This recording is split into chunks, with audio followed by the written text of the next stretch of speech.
Hello, this is Palagi. Thank you for tuning into my channel, and today I'm going to do a side-by-side comparison between two of my favorite Spydercos, and they both happen to be flipper designs.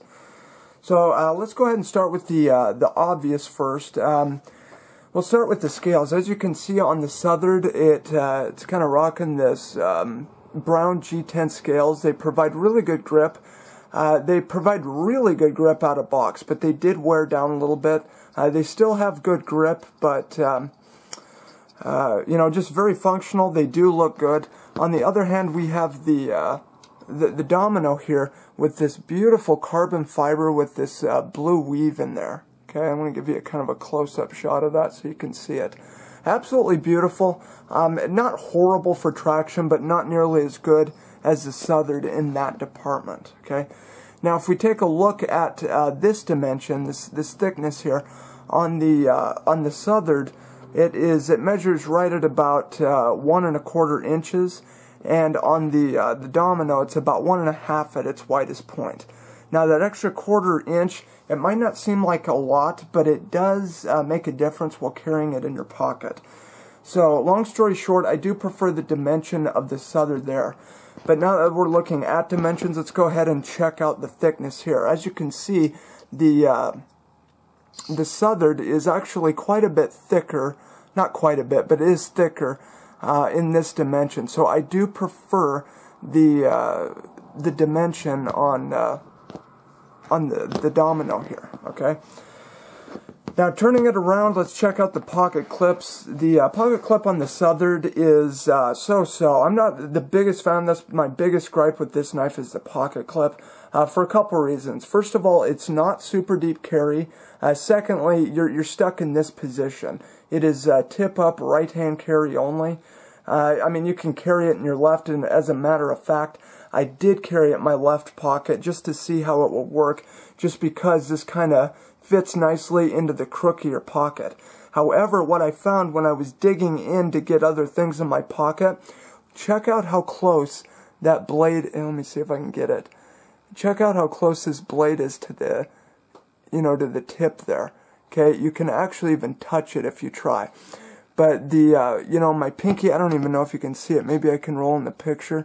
But I have cut myself, I mean, not deep, but it just like almost like paper cuts trying to dig into my pocket, okay? So, that will come in handy later, because if you look, I mean, the closed length is almost identical, okay? We'll keep that in mind, but anyway, the pocket clip on the Southard here, it is kind of sharp. It's not that big a deal, but when I pry this to, put it down in my pockets, you can feel that, okay? But the retention on it is my biggest problem. It's not that it's horrible. I just prefer a little better in the way of retention, okay? A little more retention, I mean. Now, as far as the Domino is concerned, they kind of went with the classic Spyderco clip. It is not very deep carry either. But on the other hand, it kind of has this quad carry thing going on. So it is oriented in the tip-up position, but you can adjust your pocket clip. You can move it over here or even on the front side of it. So I do prefer the versatility as well as the overall pocket clip of the Domino here. Okay. So let's go ahead and talk about the flipper action. Okay, on the Southard, absolutely beautiful. Okay, very, very smooth, very easy to deploy. However, it wasn't always that way. Now, when I first got this, it was a little more difficult to deploy. It took some breaking in to do, but as is, it is very, very smooth, and it's just great. Now, the Domino, although very smooth as well, it is, I could say it's even easier to deploy. It might be a better or more aggressive flipper. Okay, now and out of box it is just much easier to deploy. Now, smoothness, I'd probably give the edge to the Southard, but just an easier deploying knife, again, we'll have to go to the Domino here. Okay, so let's go ahead, open these up here, and I'll show you what I was talking about. Like I was saying earlier, the dimensions of the, well, not the dimension, but the length of the handle here is actually almost identical, believe it or not. But look how much blade length you get with the Southard. Okay, it actually is quite a bit, just a big difference, I guess is what I'm trying to say.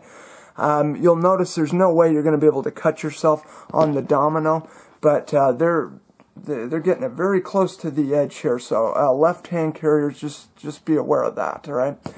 Now, as far as blade shape is concerned, of course, with the Domino, this is Eric Glesser design. He kind of went with the traditional leaf shape, full flat grind that Spyderco traditionally likes to go with.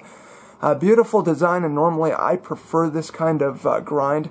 It's just very utilitarian. It has a great point, fantastic slicer, and comes razor sharp out of box. Matter of fact, this is probably the sharpest folding knife I've ever had, and I've had some doozies. On the other hand, on the Southard, we have this deep hollow grind, and its designer is Brad Southard. Okay, I do like it. It is something different. It's unique. I think it's really pretty, and I really like the design of the overall design of this blade. Now, it does yield a very functional tip, very sharp, really nice. They give you a lot of belly here for for cutting tasks.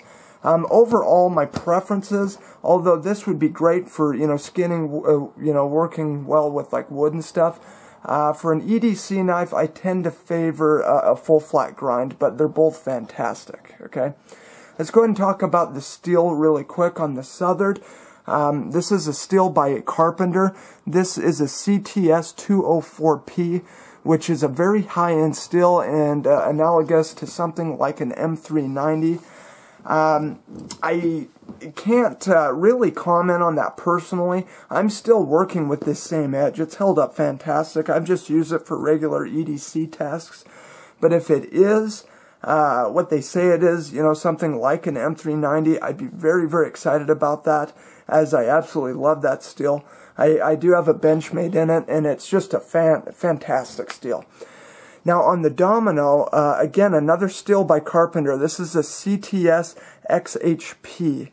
Okay, again, a very, very good steel, high-end steel. However, it's maybe a step, just a small step below the Southard, but still high-end. I mean, this is still going to be higher than like the S30Vs and stuff. They both offer very good stain resistance, edge retention. They're both fantastic, but if I'm going to go anywhere, I'm going to give the edge, so to speak, to the Southard for blade steel there. Okay, so now we turn them on this side. Now you can see that the Southard is a thicker blade. Okay, now that could be good or bad depending on where you're coming from. So that's going to be obviously user preference. Let's take a look at the topside jimping on the Southard. Notice it's thicker and I don't know, spaced further apart here. It does give a little bit of traction, but it's not very aggressive there. Okay. Now, if we look on the Domino, we kind of have that or Spyderco jimping there. All right. Now, it's not quite as aggressive as like Delica or Endura or something like that, but it is more aggressive than the Southard.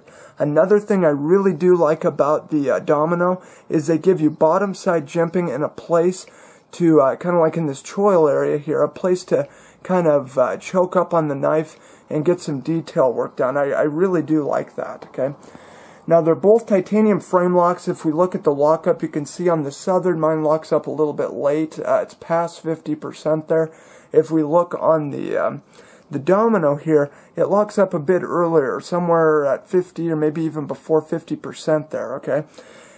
Now, what they use for their over travel stops, as you can see on the Southard, he used this little piece of G10 so you're not tweaking that bar out of place, okay? It is functional. I don't mind it. I think it's fine. On the other hand, they have kind of this stainless liner inside of the Domino here, which kind of acts as an over travel stop, but it also provides a little bit in the way of underside jimping. It's not very aggressive, but, and I've mentioned before, I'm not a huge jimping guy, but if, there's a little more traction to be had, I'll take it. Not Not a big deal. They both have standoffs, very similarly placed. The lanyard hole on the Southard is just a little bit bigger, but all in all, these two are a couple fantastic knives.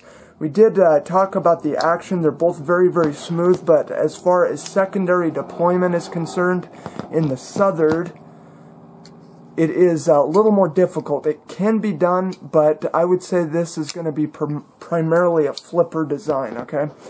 On the other hand, we have the Domino that is easily opened with the spider hole. As I mentioned before, it's a fantastic flipper. You can even do your spider flick, or whatever they call that. It's just, as far as deployment, it's going to be a little more versatile than the Southard here.